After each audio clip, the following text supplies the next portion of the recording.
Well, I think there's been a very considerable change in the potency of the green agenda in the property industry, because for a long time there were a few people who understood why this was important and others who ignored it entirely.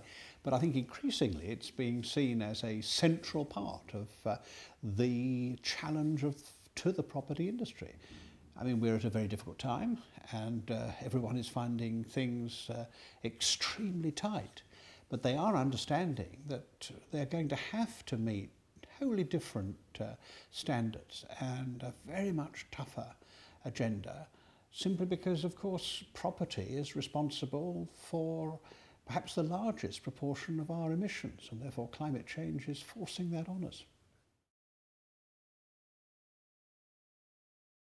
Well, as a major country, it seems to me the UK is probably ahead of the curve, but only just.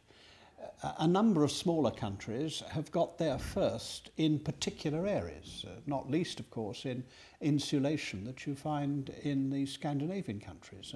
There, the pressure of the expense of very long cold winters has had a very good result.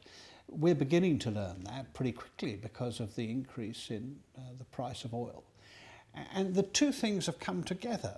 Britain is faced both with an understanding of the green agenda and seeing that it's the only way to make it possible for people to afford the overheads, both in houses and indeed in commercial and industrial buildings. Well, first of all, I think it's a question of competition.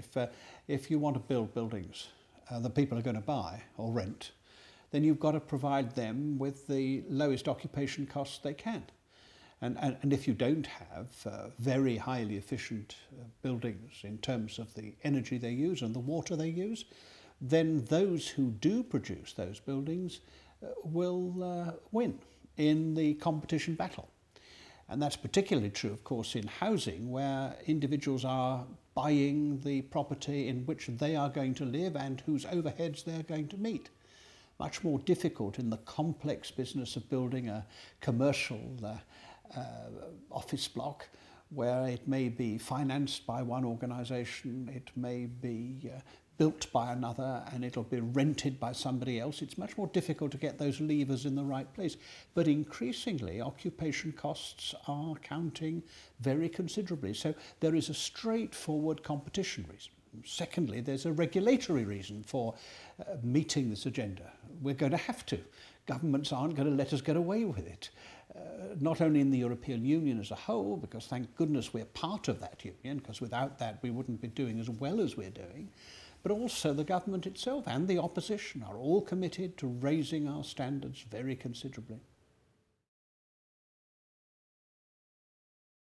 Well, I think it's very important for the voice of the industry, like Estates Gazette, as it clearly is the voice of the industry, very important for it to show that it understands what the future is for the property business.